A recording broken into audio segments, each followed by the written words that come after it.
Bueno, muy buenas noches.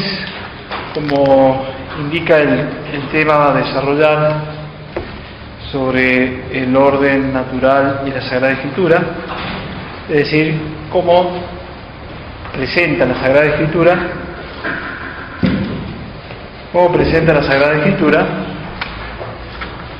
el orden natural, y un poco también hablar sobre la ley natural, que es justamente el orden natural en el hombre,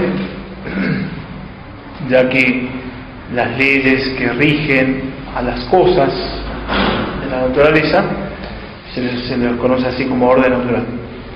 A las leyes que rigen el accionar del hombre, más bien se las conoce como ley natural. Por eso, primero aclarar un poquito los términos.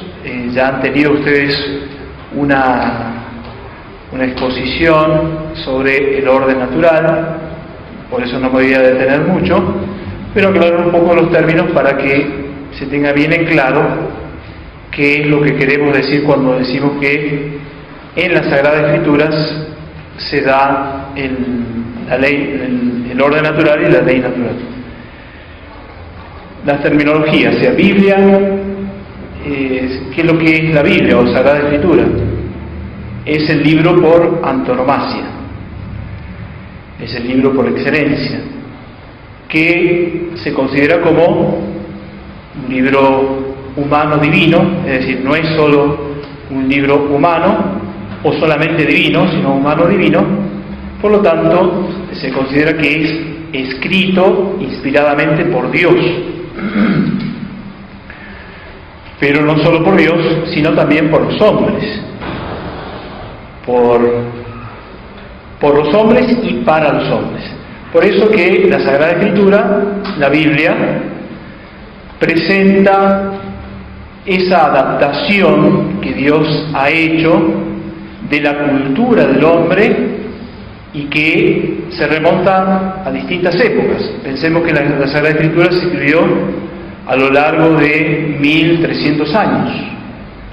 Por lo tanto, son épocas muy distintas. Y que el pueblo de Israel, donde justamente se da origen a la elaboración de la Sagrada Escritura, al principio era un pueblo nómade, y así es como lo presenta la Escritura, que se lo considera como pueblo recién cuando comienza el relato del libro del Éxodo. Ahí recién se lo llama pueblo, al principio se lo llamaba familia, una gran familia, y este pueblo que al principio era nómada, después se constituye en pueblo sedentario, un pueblo sedentario. Pero pasan cerca de 1300 años. Por eso es que se presentan distintas culturas, por más de que sea el mismo pueblo de Israel, los judíos, distintas épocas.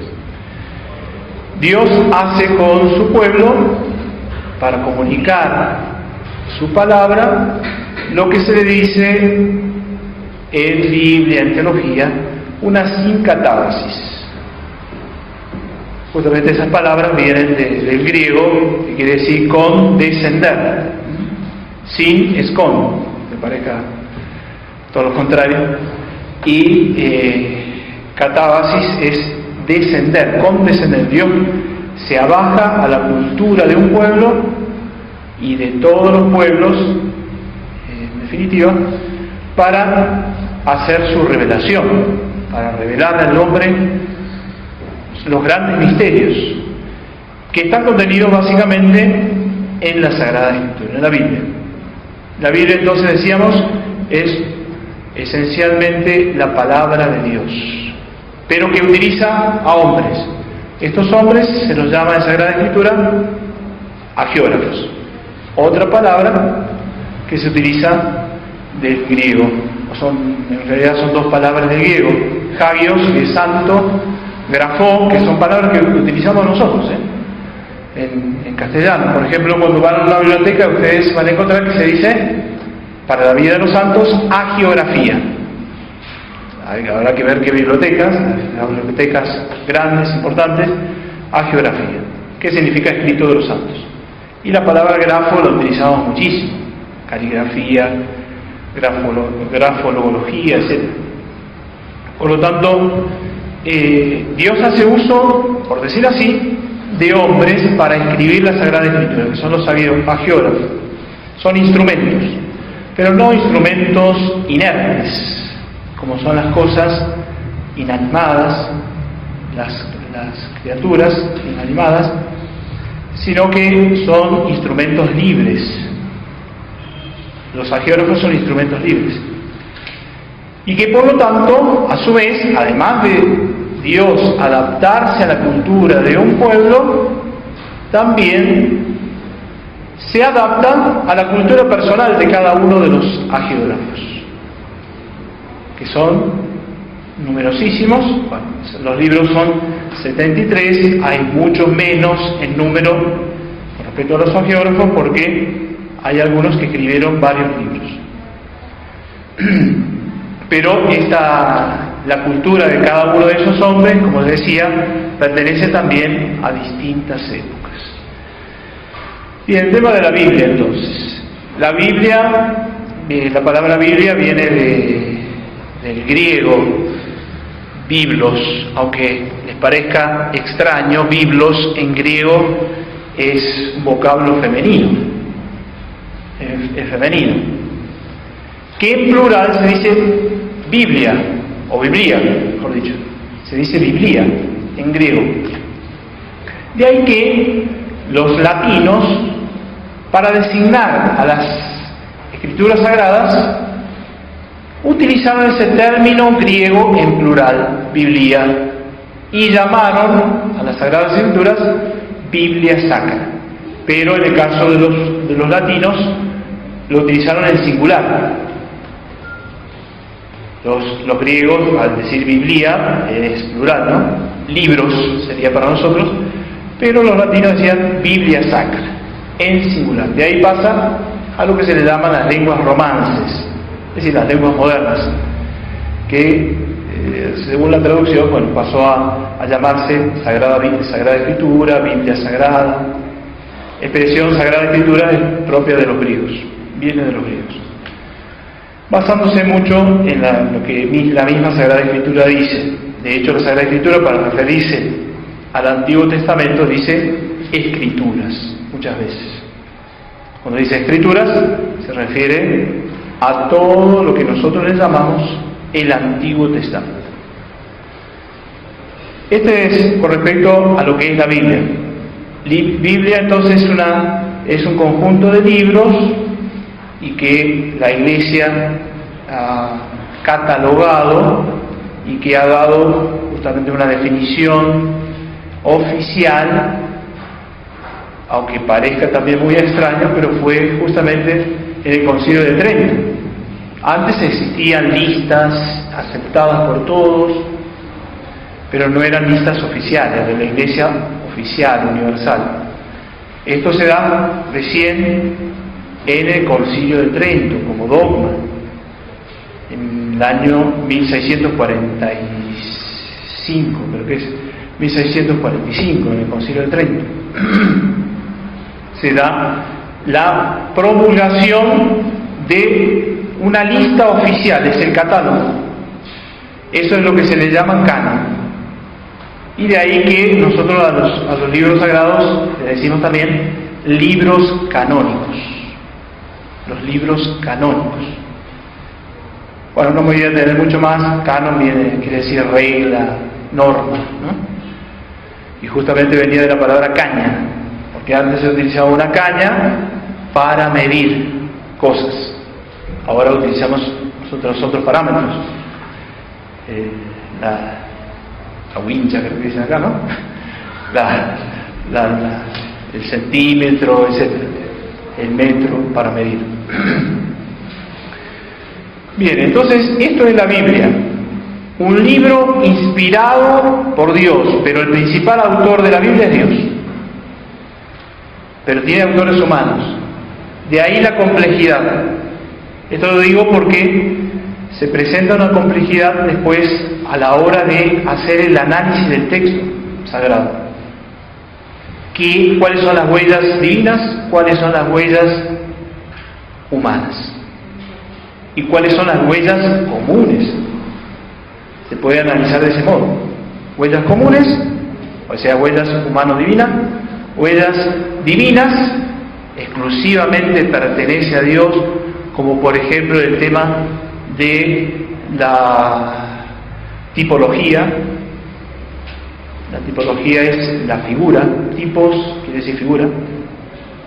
Por ejemplo, el maná, que es tipo de la Eucaristía.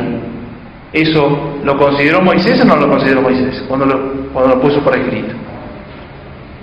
No necesariamente lo tiene que haber considerado Moisés. Moisés hablaba del maná, un pan que caía del cielo, pero ese símbolo de la Eucaristía.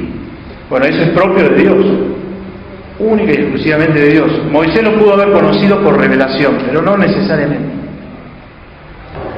Y así tantas otras huellas divinas y otras puramente humanas. Alguien me contaba ahí, me decía ahí, afuera, hay revelación que es natural, ¿no? Toda la Sagrada Escritura la consideramos como revelación de Dios, pero no todo es de orden sobrenatural. Si yo le digo, por ejemplo, que cuando Tobías, mandado por su padre Tobit, iba a Media, lugar que se llama Media, dice el texto, y lo seguía el perro. Eso no es de orden sobrenatural. Sin embargo, todo, en sentido general, consideramos como revelación, revelado por Dios. Y esto es lo que hay que tener en cuenta también, muy en cuenta. Por lo tanto, para terminar esta parte de la Biblia, hay que decir que la Biblia goza de una prerrogativa que no goza ningún otro libro. Primero, que es humano-divino, divino-humano, y además que está libre de error lógico y libre de error moral. Es decir, de error lógico se refiere que no puede equivocarse, que no puede mentir, principalmente que no puede encontrar lo que nosotros le llamamos normalmente el error, cometer un error. Y libre de error moral es de que no puede haber nada que desdiga de la santidad divina, en contra de la santidad divina. Bien, otro punto para aclarar, que ustedes ya lo vieron, bueno, no sé si ustedes u otro grupo, pero que ya Dios expuso, es sobre el orden natural. ¿Qué es orden?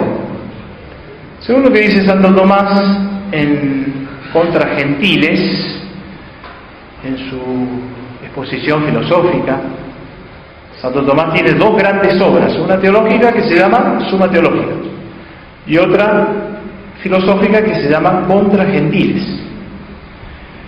En esta obra va a decir Santo Tomás que el orden es unidad resultante de la conveniente disposición de muchas cosas.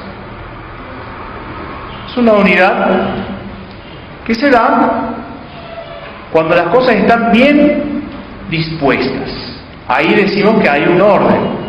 Si encontramos esta mesa patas para arriba o el micrófono tirado en el suelo, vamos a decir que hay un desorden, ¿no? Cuando están bien dispuestas las cosas, las sillas, la mesa, en sus casas la cama, tendida la cama, etc., decimos hay un orden.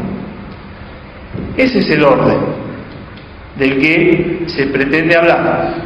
Ese es el orden que ahora queremos decir que muestra la Sagrada Escritura con respecto a las cosas, a las criaturas, que Dios, cuando creó todas las cosas, las hizo en orden y mantiene ese orden.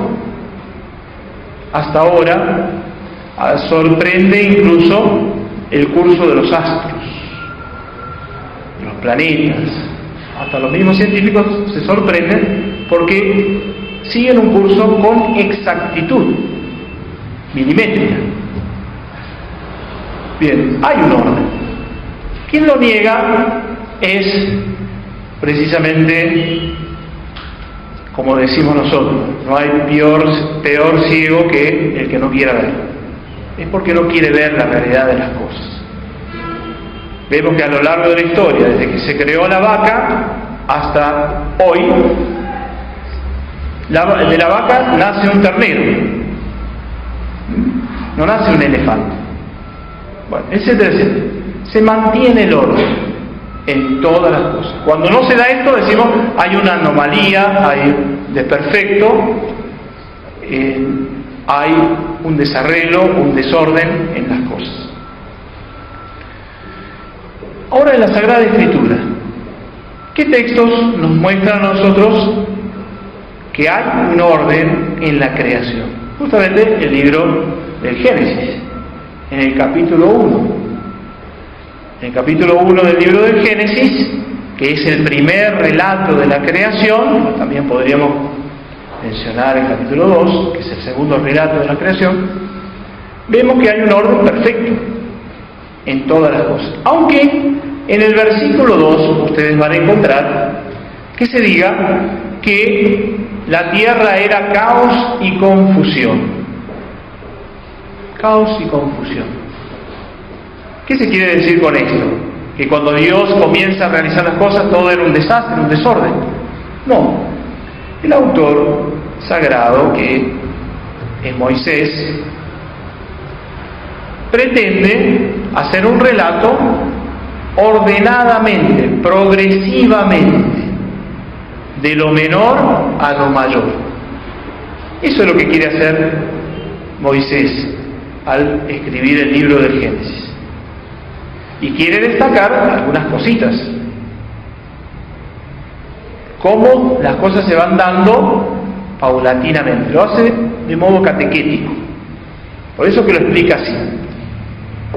Y fundamentalmente muchos autores dicen, lo que quiere destacar también es ese aspecto religioso de la creación, en donde el hombre debe participar también de la obra creadora de Dios. Dios crea todas las cosas en 6 días, al 7º día se dice que descansó. Por eso habla de 6 días, de una semana. Perdón, habla de 7 días en realidad, pero de toda una semana. Para que también el hombre no solo se quede con las criaturas, con las cosas de este mundo, en el trabajo, en su actividad, sino que dedique un día para la contemplación. No es que Dios necesita descanso, sino que el hombre es quien necesita descanso para dedicarlo a Dios. Bien, como decíamos, caos y confusión que dice el versículo 2 del libro del Génesis, es para mostrar cómo las cosas en un principio eran creadas por Dios, pero de modo imperfecto. Para que Dios mismo progresivamente le vaya dando un orden, como se relata en el mismo libro del Génesis. Al final de cada día, y después de realizar las obras de cada día, ¿qué es lo que dice el autor? Y vio Dios que era bueno. Y vio Dios que era bueno. Todas las cosas son buenas. No hay nada que sea malo. Todo lo que Dios creó es bueno. Y al final de todo, ¿qué se dice? Y vio Dios que todo era muy bueno. Porque se fue dando justamente un orden. Pero Santo Tomás, cuando comenta este texto del libro del Génesis, principalmente el capítulo 1, indica 2 cosas que están muy interesantes.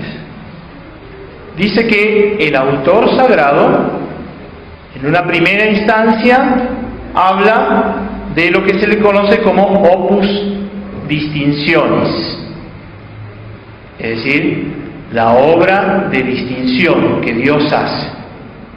Fíjense qué es lo que se dice, que primero distingue o separa, distinción, separación, la luz de las tinieblas.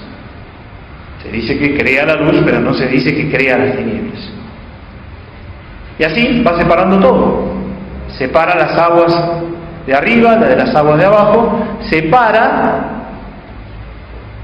las aguas para un lado, por ejemplo así, y deja lo seco, que es la tierra. Y luego de esta obra de distinción viene lo que se conoce como opus ornamentationis, es decir, la obra de la ornamentación que Dios hace para ocupar cada uno de esos espacios que Él había distinguido, que había separado. Por eso vienen todas las criaturas que Dios va creando para ornamentar en el firmamento los astros. Teniendo en cuenta, por ejemplo, que el relato que se hace es según la cosmovisión que se tenía en aquel entonces, una cosmogonía se dice, ¿no? Que se tenía en aquel entonces. Firmamento, ellos consideran como algo firme. Por eso se le llama así, como una bóveda sólida, de cuya bóveda colgaban los astros, como lámparas. Y por eso, según una percepción fenomenológica, o sea, según lo que perciben nuestros sentidos, el fenómeno, ellos creían que los astros más grandes eran el Sol y la Luna. Los astros pequeños, las estrellas. Pero es una concepción fenomenológica, tal cual incluso como la consideramos ahora. Fíjense, bueno, no sé si ustedes lo sabrán, pero hasta los científicos dicen, por ejemplo, cayó el rocío, cae el rocío, pero el rocío no cae. Y con eso no estamos diciendo me equivoqué, cometí un error. Estoy hablando de modo popular, también para que me entienda todo el mundo. Pero el rocío no cae. No sé si saben cómo es el fenómeno del rocío, por ejemplo. No lo saben. Me dicen, digo no lo saben, pero que alguno me mueve la cabeza diciendo no. Pero el asunto es así. Es la condensación del agua que se concentra en el aire por una superficie fría, y que podría ser incluso de la parte de abajo de una superficie. Por eso no cae. Entonces, en todo caso sube, ¿no? Si es de la parte de abajo. Sin embargo, nosotros decimos cae el rocío. Es la condensación justamente. Y así tantísimos otros fenómenos que se dicen en la Sagrada Escritura, pero que se lo describe a modo popular. ¿Se imagina si empieza a explicar científicamente el agiógrafo? Que es más, él participaba también de la cultura de su pueblo, y por lo tanto no lo sabía, pero si lo explicara científicamente por revelación y lo supiera, ¿qué sentido tendría? Ni siquiera la gente de hoy podría entender esa explicación. Se habla de modo popular, así como se dice, salió el sol. Y el sol no sale. El sol está ahí. Siempre está ahí. El sol no sale. Lo que hace el fenómeno, bueno, lo sabemos, que es la Tierra que gira. Pero sin embargo la misma Sagrada Escritura utiliza esa expresión. Bien, yo decía, este es un modo muy popular de hablar, de expresarse, para que se comprenda la gente de ese entonces y la gente de hoy, incluso, a lo largo de todos los tiempos. Si no, no se entiende. A Dios no le interesa hacer ciencia. Como decía Galileo Galilei, después, bueno, hay un trasfondo ahí, pero como decía Galileo Galilei murió muy bien, anciano, amigo de muchos cardenales.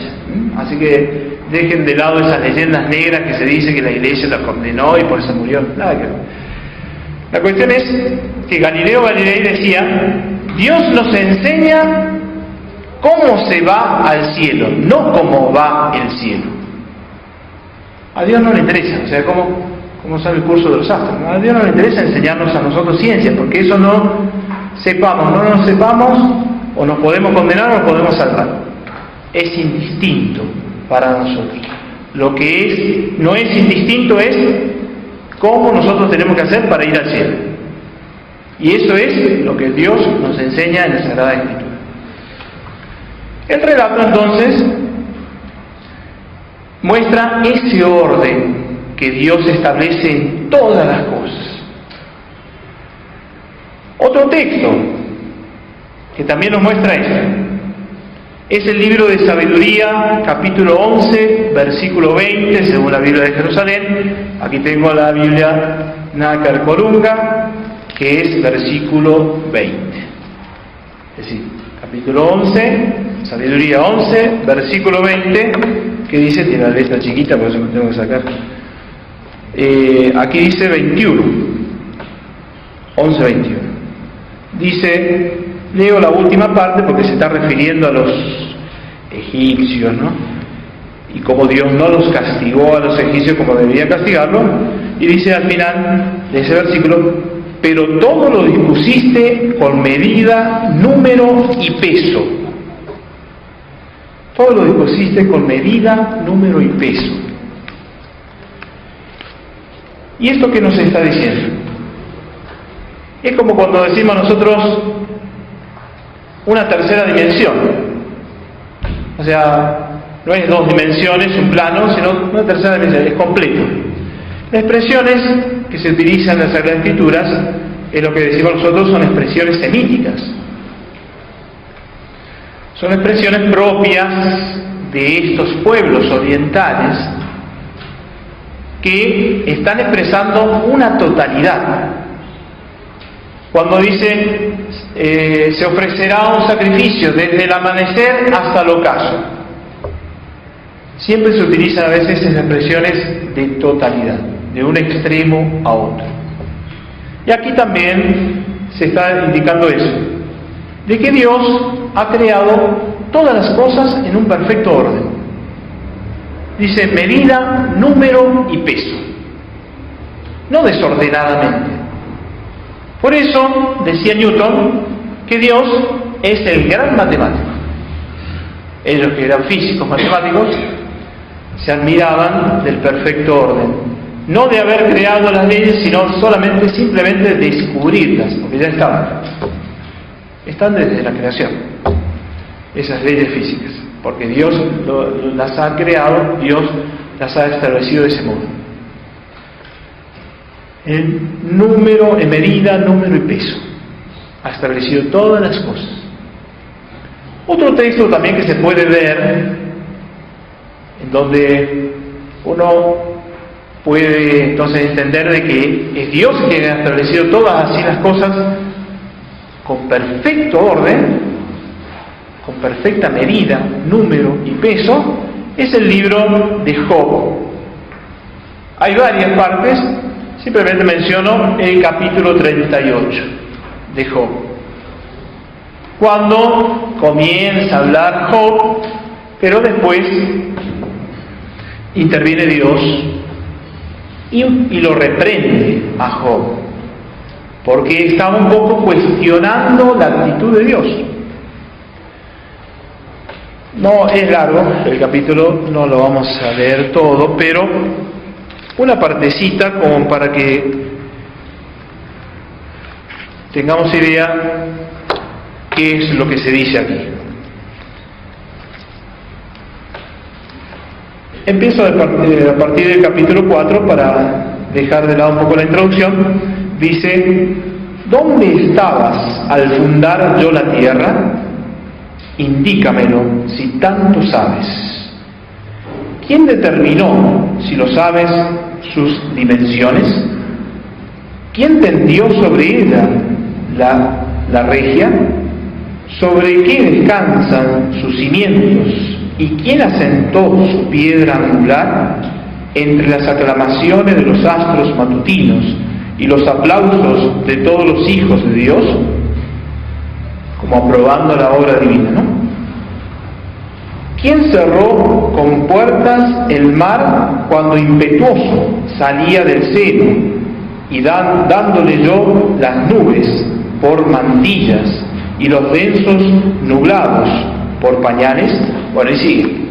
Empieza a enumerar una gran cantidad de obras y todas como les decía, hechas con medida, hechas con perfección, e indicando, y como un desafío al hombre que quería desafiar a Dios, de a ver si conoce cómo se hacen estas cosas.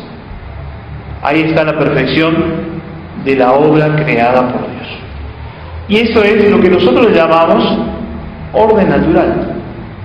Es el orden que percibimos todos los días. Basta abrir los ojos, o basta con los demás sentidos percibir la realidad que nos rodea. Yo le decía, para sintetizar y no extenderlos demasiado, que ese orden natural que hay en las cosas, ahora, en el hombre, cabría preguntarse, ¿hay en el hombre alguna norma, alguna ley que regule sus actos? Y que si a partir de ahí, de esa ley, se pueda juzgar de que sus actos son buenos porque se ajustan a esa ley superior, o son malos porque se apartan de esa ley. Bueno, yo le digo que no es un tema que voy a tratar yo, se lo ha tratado, pero a partir de la Sagrada Escritura podemos descubrir que sí hay una ley en el hombre que regula sus actos y que dicen esto está bien y esto está mal. Y esa ley no es la ley positiva que ha sido dada por un gobierno, sino que es lo que se le llama ley natural. ¿Qué es la ley natural? Es la participación de la ley divina, de la ley eterna. Y si se me pregunta, ¿y qué es ley divina? ¿Qué es ley eterna? Es el plan que Dios ha trazado para todas las cosas y para el hombre mismo. Es el plan que Dios ha establecido para todas las cosas, para que todos, como decíamos, tengan un orden. Cuando Dios crea las cosas, le establece un orden. Así como cuando alguien fabrica algo, ese orden, ese respeto por el orden natural y por la ley divina, en el caso del hombre, por lo que le dicta esa ley natural, esa participación de la ley divina, ese orden tiene que ser respetado. Si el hombre no lo respeta, se perjudica a sí mismo. Es como cuando te venden un producto y te dicen esto debe ser usado así o así.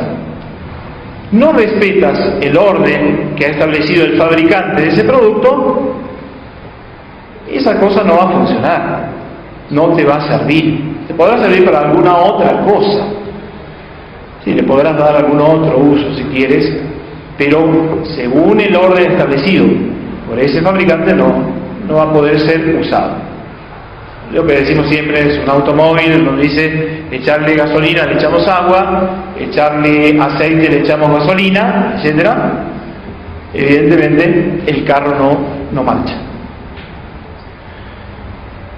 Cuando el hombre no respeta este orden, el único perjudicado es el hombre, no Dios. Dios lo ha establecido así para beneficio del hombre. Ahora, la ley natural, ¿en dónde la podemos encontrar en la Sagrada Escritura que se menciona? Toma un texto de Romanos 2, 12 a 15. Capítulo 2, versículo 12 al 15. Leo un poco el texto para que se tenga conocimiento de lo que estamos hablando. Dice el apóstol San Pablo: cuantos hubiesen pecado sin ley también perecerán. Y los que pecaron en la ley, por la ley serán juzgados. porque no son justos ante Dios los que oyen la ley, sino los cumplidores de la ley. Esos serán declarados justos. En verdad, cuando los gentiles, y aquí viene de modo muy especial el tema de la ley natural en aquellos que no recibieron la ley revelada. En verdad, cuando los gentiles, guiados por la razón natural, sin ley, cumplen los preceptos de la ley, ellos mismos, sin tenerla, son para sí mismos ley.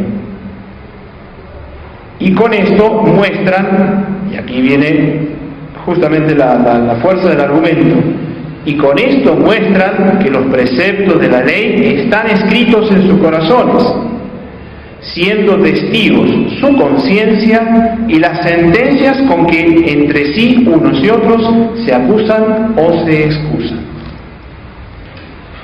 Bueno, texto complejo para entenderlo haciendo una simple lectura, pero ¿qué se está diciendo acá? San Pablo primero está diciendo de que no todos los que escuchan la ley son los que son justificados.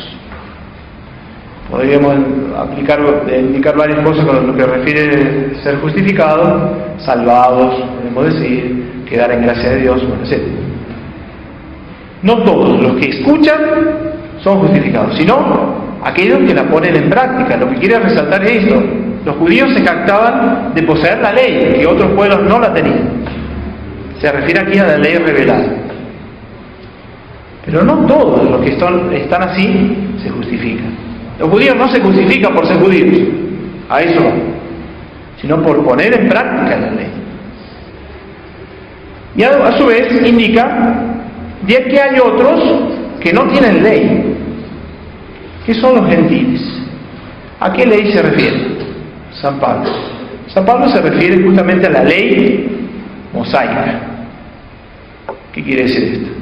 A la ley dada por Dios por medio de Moisés en el Sinaí. Esa es la ley mosaica. Estos hombres gentiles, paganos sería, que no tienen ley, dice, sin embargo la cumplen, o algunos, no todos evidentemente, algunos cumplen la ley. ¿A qué se refiere cuando San Pablo dice que cumplen la ley? Se refiere a los preceptos morales, porque la ley implicaba muchas cosas: preceptos ceremoniales, preceptos rituales. Eso evidentemente los paganos no lo cumplían para nada, en absoluto, pero algunos de los paganos cumplían esos preceptos morales. Y por eso San Pablo alaba la actitud de estos paganos. Y por eso dice también, ellos se constituyen en ley. Acá hay que entender muy bien esto, porque si no podemos caer en una herejía que históricamente se ha conocido como el pelagianismo, el Pelagio. Un hereje que decía que nosotros podemos justificarnos y salvarnos o adquirir la gracia por medio de nuestras obras. En definitiva, la gracia no es gratuita. Gracia quiere decir gratuito, ¿no? Sino debida. Yo hago algo, merezco la gracia. Pelagianismo. Y no hay que entender este texto, porque algunos se apoyaron en ese texto de San Pablo, de este modo. Santo Tomás explica esto de dos modos. Dice, ¿cómo es que ellos cumplieron la ley y se hacen ley a sí mismos? ¿Cómo es que cumplieron los paganos la ley? Cuando mienten los judíos a veces no cumplían la ley. ¿Cómo cumplieron ellos la ley? Puede ser de dos modos, dice Santo Tomás, cuando explica esta carta de los romanos. Puede ser que cuando ellos se convirtieron del paganismo al cristianismo y recibieron la gracia de Cristo, allí comenzaron a cumplir la ley. O pues dicen de otro modo, O de otro modo, que la ley misma les mostraba a ellos cuál era el pecado, que es lo que dice el apóstol San Pablo, porque la ley nos muestra cuál es lo que está bien y lo que está mal. Pero aquí no hay que descartar, dice Santo Tomás, la acción de la gracia, porque se hace muy difícil poder cumplir, aunque ya se tenga esa ley natural infundida por Dios en el corazón del hombre, en el alma sería, se hace muy difícil cumplir fielmente todos los preceptos. La razón de esto es por el pecado original. El hombre quedó herido en su naturaleza, por eso que no puede cumplir. Y como quedó herido, no solo que no puede cumplirla, sino que no puede conocerla en su totalidad, con perfección, a la ley. Por eso es que Dios tiene que revelar. ¿Por qué Dios tiene que revelar no matarás? Si todo hombre sabe que hay que hacer el bien y evitar el mal. Y por supuesto se deriva de esto una cosa tan fuerte e importante, el de no matar. ¿Pero por qué tiene que revelar? Porque el hombre quedó tan ofuscado en su inteligencia y debilitado en su voluntad que necesita ahora una ley manifestada, dada. Pero esto no quiere decir que no esté la ley, que es la ley natural, que es la ley que tenía Adán y Eva. Adán y Eva no tuvo que decirle los 10 mandamientos. ¿Cuándo vinieron los 10 mandamientos? Recién con Moisés, después de cientos y cientos de años, miles de años, mejor dicho. Pero Adán y Eva no necesitaron la ley, solamente se les dio un precepto, nada más.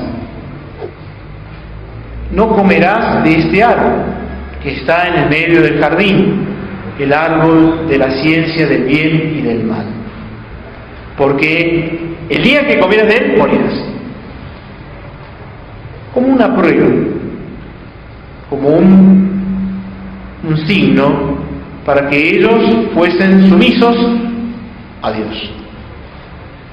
Pero no le tuvo que dar, Dios no le tuvo que dar ningún otro precepto más. O sea, mejor dicho, se los dio, pero no explícitamente, verbalmente o por escrito, sino impreso todo el precepto, todas las leyes impresas en su corazón. Esto es lo que Dios hizo y eso es lo que se le llama la ley natural. Y esto es lo que dice San Pablo aquí en este texto. Y otra cosa más, yo le decía, la fuerza del argumento también está, y esto muestra, dice el apóstol San Pablo, de que la ley está impresa en sus corazones porque tienen como testigo a su conciencia. ¿Qué es lo que hace la conciencia? Nosotros lo sabemos porque tenemos experiencia personal. Nos dice que una cosa está bien y otra cosa está mal. ¿Y de dónde sacó eso? Ah, no, porque algunos apelan siempre al caballito de batalla. La Iglesia lo impuso. Si yo les tiro esto por la cabeza, este vaso por la cabeza, nadie me va a decir que estoy bien, ¿no? O que estoy haciendo bien. Algunos me van a decir que está loco, este cura se chifló, ¿no? Se rayó. Pero ¿quién le dice eso? ¿Acaso la Iglesia dijo que uno no tiene que tirarle un vaso en la cabeza a otro? Hay muchas cosas que no se dicen, por decirlo así, pero en realidad se sabe. Se sabe que lo que está bien, que es lo que está mal. Y nos dicta la conciencia. La conciencia nuestra nos reprocha eso cuando obramos mal. Nos aprueba cuando obramos bien. ¿Y esto qué significa? Cuando alguien sale del testigo, como dice aquí San Pablo, porque es la conciencia que sale del testigo, tiene que conocer la ley. Si no, lo puede juzgar que una cosa está bien, o que sea buena, y otra cosa que sea mala. Se tiene que conocer la ley. Por eso dice que San Pablo, esto muestra la conciencia. Además, el juicio que se hacen estos paganos entre ellos mismos. Alguien robó, le hacen un juicio, o lo meten en la cárcel, si lo descubren. ¿Y de dónde sacan ellos? Bueno, alguno puede decir porque son las leyes que vinieron, pero sin embargo, todo esto ya se sabe sin haber recibido el conocimiento de la ley civil, penal, ni nada por el estilo. Sin haber recibido incluso la catequesis en el caso de los cristianos. Todo se sabe por un conocimiento natural. La ley que Dios ha impreso en nuestros corazones. Un texto más que puede apoyar esto es lo que dice Jeremías 31-33. El profeta Jeremías, fíjese lo que dice.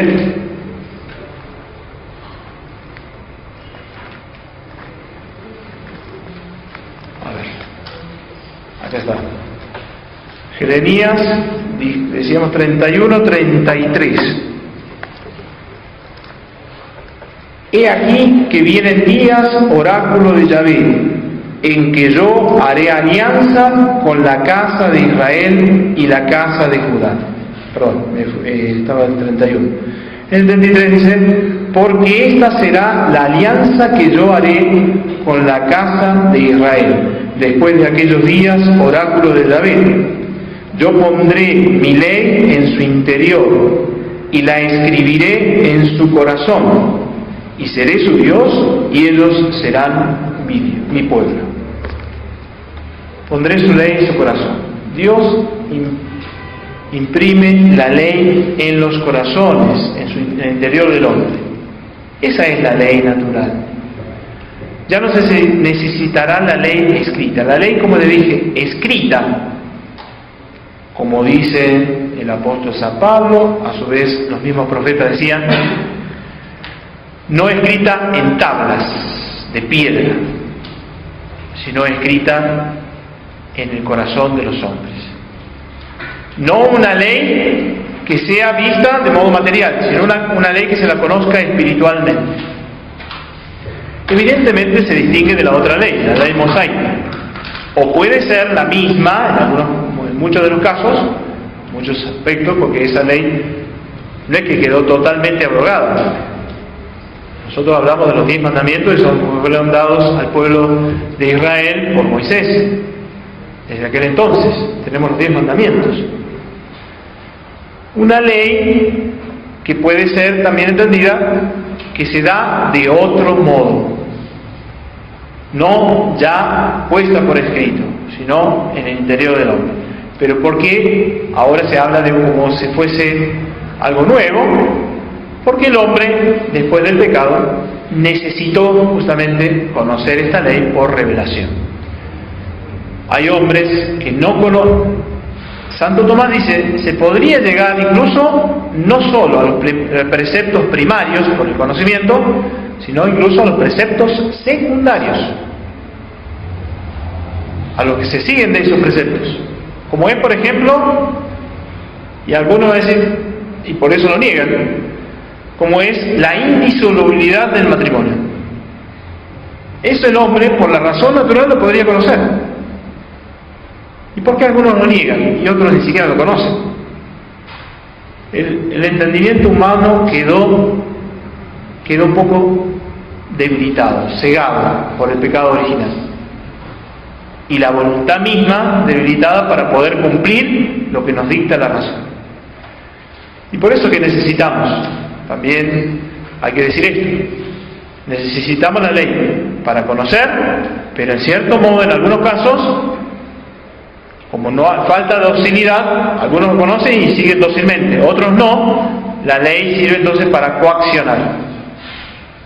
Y si aún así no quiere obedecer, la ley sirve para aplicar el castigo de Dios. De ahí que la necesidad de la ley revelada o puesta por escrito, pero si no, bastaría para el hombre simplemente esa ley natural, que ya la poseemos, ya la tenemos impresa en nuestro corazón. Bueno, esto es lo que nos revela entonces la Sagrada Escritura, y incluso podría mencionar después, para que ustedes puedan ver otros textos, 2 Corintios 3:3, por ejemplo, Proverbios 3:3. 2 Corintios 3:3, que también hablan de una ley natural impresa en el corazón de los hombres. Bueno, he mencionado algunos textos, evidentemente no quiere decir que sean única y exclusivamente estos textos, hay muchísimos textos más, pero sería muy largo de enumerar. Setut.